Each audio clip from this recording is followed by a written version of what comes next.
Hi everyone, it's Margaret Manning here, and welcome to Mornings with 60 and Me. Today is Tuesday, September 13th. So welcome to Tuesday. Hope you're doing great. I've got my cup of Earl Grey tea today, and it's lovely. Hope you've got your tea or coffee by your side. Welcome to the morning. I just wanted to say thank you to all of you that are out there listening and joining me every day. It's really my pleasure to do this for you, but feel free to leave comments throughout the show and just get engaged. And I'm loving the conversations that are going on between women in the section, in the comments section. Just get to know each other and share your stories. It's wonderful. So I'm going to bring you up to speed on what's going on in the world news and also share some stories that I think you'll find interesting. So let's just get settled and relax. And here we go. So in the UK, former Prime Minister David Cameron, who, as you remember, resigned after the Brexit vote, has decided to leave politics altogether, at least to leave the Parliament altogether. He's going to be resigning as MP for the area that he represented for 10 years before he became the Prime Minister. So basically now I think he feels it's time to move aside, let Theresa May move forward in building a new Europe, our new UK, as they've left the European Union. So that's news from England. In Syria, the ceasefire did start last night. The brokered ceasefire between the United States and Russia. Everyone, well, at least the government forces and most of the rebel forces agreed to just stop fighting. And even though there was quiet, apparently last night there were a few small violations, but not enough to really jeopardize the ceasefire agreement. So let's keep our fingers crossed. This may be the last chance for Syria to really create a united front, an alternative to the current situation. And now I was watching this morning that humanitarian aid is getting into cities around the country, especially places like Aleppo, and let's just keep our fingers crossed that it works out. In Austria, this is an interesting story. Austria is just a neighbor of Switzerland and a beautiful country. Vienna's a gorgeous city, but they had an election in May, and it was very, very close. The reason it was so significant was the man who won was the first right-wing, very heavily conservative candidate to win in Vienna since World War II. He had a very strong conservative message, and he won by just a few thousand votes. So they decided to have a rerun. They did the rerun, and then a few weeks ago, they discovered that the envelopes that these votes were put in did not glue properly. The glue on the envelopes didn't work. So they've had to throw out the rerun. And now they're going to have another election in December to decide who's going to win. And because it's such an important decision, it was such a tight race, it's everyone's kind of shaking their heads in astonishment. I mean, this kind of thing doesn't happen in Austria. There's not this level of inefficiency, but they decided to just own up, say that there was a mistake with the voting envelopes, and try again. So in December, there's going to be a rerun of the May elections to see who is going to be leading the country. Very important. Now, I don't cover a lot of celebrity news, but I do have some people who are my favorites, and they in a way, I say favorites in the sense that they give me inspiration and just a model for my age. And one of them is Dame Helen Mirren. Now, I love Dame Helen Mirren. I love her movies. She's super talented, but not just that. She's a woman with spirit. And I was watching some interviews with her in her early days, and she had a fiery, feminist and strong woman personality even back then. Wanted to be appreciated for her skills and her talent, and not just her appearance and just her, her beautiful woman characteristics. But anyway, she's gorgeous. And I saw one picture of her. Her birthday was recently, and she's 71. And I thought, gosh, if that's 71, sign me up.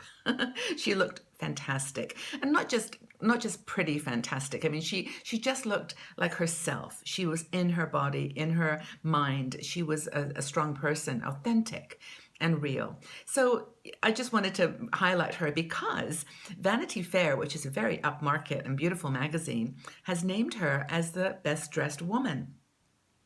And she's 71 years old, but she does have a sense of style which is quite unique. But they've named her the best dressed woman, and so she's really my style ideal. And I wonder what's yours. I mean, do you have any? Maybe not a celebrity, maybe it's a friend or someone you know locally who is your style sort of icon, that someone that you pay attention to and just enjoy watching their style evolve. So anyway, that's to Dame Helen Mirren, one of my favorites, and I'd love to know who yours are. Let's share. Leave your comments in the section below. So I have an article here that I wanted to talk about. At first, it's going to sound like, oh my gosh, this is not a very positive story. But I think if you listen through to the end, you'll see the point that this author is trying to make and get some understanding and perspective from it. Mel Kenneth Doka is the author of a book called Grief as a Journey. And he wrote this book not just about the concept of grief, but about how there's, in his mind, three different kinds of grief that and loss that we don't acknowledge. I mean, there's clearly the grief that's associated with the loss of a person or even a relationship, but he talks about three that I just would like you to think about. See if you can apply it to your life. I certainly could to mine. So first of all, he talks about the grief of a person that we once knew. And this is the grief that we go through when someone we know changes. It could be a friend, it could be a family member, someone who you knew in a certain context, you were close to them, you understood them, and then suddenly they changed. And it's that grief of leaving someone that you loved, that you knew, and watching them turn into someone else.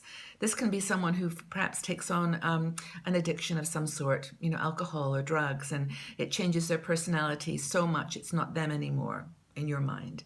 It also can be a positive change. At the opposite, it's someone that you knew who maybe had dependencies on you or had a certain context in your life turns out to be getting control of their life. And so you kind of grieve that old relationship, even if it may have not been perfect.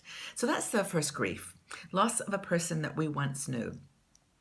Maybe you've had this situation in your life. Maybe you've had someone that was close to you that changed and you had to let them go. The next one is the person that we haven't yet lost. Now, this is a difficult grief because it's in his mind associated with a diagnosis of an illness or someone who is dying, someone that we know is going to be gone.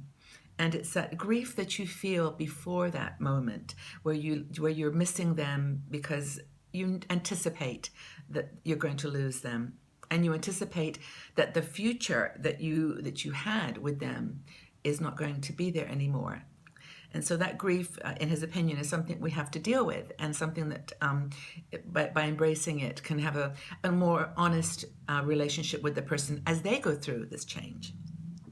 I think this actually can apply to a divorce as well. I thought about this and about how, when you get divorced, you have to let go of the dreams of the future and let go of you have to anticipate the loss that you're going to have as you venture into life on your own.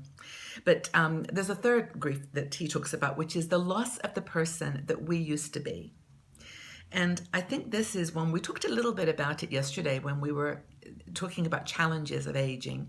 And this is the loss of a person who isn't you anymore, because you can't do all the things that you used to be able to do. Some people commented, you're not as strong. You just haven't got the stamina. Even though you exercise and do all these good things, your body changes. So there's this grief about losing your ability to be the person you used to be. The person that was strong and vibrant and dynamic and maybe not afraid, maybe less fearless or more fearless. And in a way, he says you've got to say goodbye to that old me, to that person that you were so familiar with, that gave you a strong body, a strong mind, now changing a little bit. So anyway, I think this is a really interesting topic, and the article the book is called Grief as a Journey, and it talks about those three levels of grief that maybe you felt. So if you've got a thought about it, just put your comments down there right now. Maybe you can relate to some of these grieving processes that we go through in life. Makes us stronger. And finally, I've got a story here about, it's actually an article that we put on 60andMe. And I posed a question, and I simply said, if you were going to write a postcard to your younger self, what would it say? And I just loved the answers so much that I thought I'd just read some of them out and let's reflect on them. These are things that you would write to your younger self, to your teenager maybe, when you were young. And this, I'm going to read these out because, and just sit back now and just listen and see if you can, if this is what you would say. So first of all, Sue said, get an education, travel the world, and be confident in who you are. Don't judge. Kira said, finish college. Think major life decisions through thoroughly before you make them. And then she says, don't wait till things get better. They're not going to. Just make decisions on where you are right at that moment. And Anne says, you are as good as anyone else. And don't forget it, young lady. She's talking to herself. Don't sweat the small stuff. And then Danielle's advice to her younger self is, don't marry young. Don't marry the first person that asks you. Travel and see the world first. Lots of people said that, travel and see the world. Wendy said, give nice guys a chance and don't give away your Barbie dolls. Just, the things gain in value as we get older. Okay, so Nancy said, study and pay attention to school and floss. Don't forget to floss. And Diane's advice to her younger self is, always be able to support yourself. Saving money, very common thread of a piece of advice. Debbie said, don't worry so much and pamper yourself sometimes. Just relax. And Mary, she gave some great advice to her younger self, and that was just simply, be yourself. So those were just like half of the comments that people left. So many wonderful thoughts, and we look back and think, oh yeah, we could. They're not regrets; they're just things we might have reminded ourselves about when we were younger. So I want to shout out to a couple of people, or to one person in particular who left us a note yesterday, and I just was so touched by her note. I wanted to say hi to Lenora. Lenora, or is it Leonora? Leonora said that she's in her late 70s. And here she is on 60andMe. And by the way, we love it. Women of all ages, really, 50s, 60s, 70s, 80s, you're welcome here. We do truly believe that age is just a number. So Leonora, it's really great to have you here. Thank you for putting the comments that you did, and also to the people that followed up with her. It was great. It's nice, just a friendly conversation, but we really welcome you here, so thanks. And I would like to close today with a question. And I'd like to continue this conversation about the postcard to our younger self. I just think it'd be fun to keep this conversation going. I'm sure as you've been listening, you've thought, oh my gosh, I can think of some things to tell my younger self. So let's keep sharing. So my question today is, if you were writing a postcard to your younger self, what would it say? So everyone, I really hope you have a great Tuesday. Get out in the world today, get some exercise, visit a friend, call a friend, connect with someone, get out and get social, have a coffee in a local cafe. Just do something good for yourself today, and know that you're very welcome here. And I'm really looking forward to seeing you again tomorrow on Mornings with 60andMe. But I'll remind you of my question, which is simply, if you were writing a postcard to your younger self, what would it say? Okay, take care, everyone. I'll see you tomorrow on Mornings with 60andMe. Have a fabulous day. Take good care.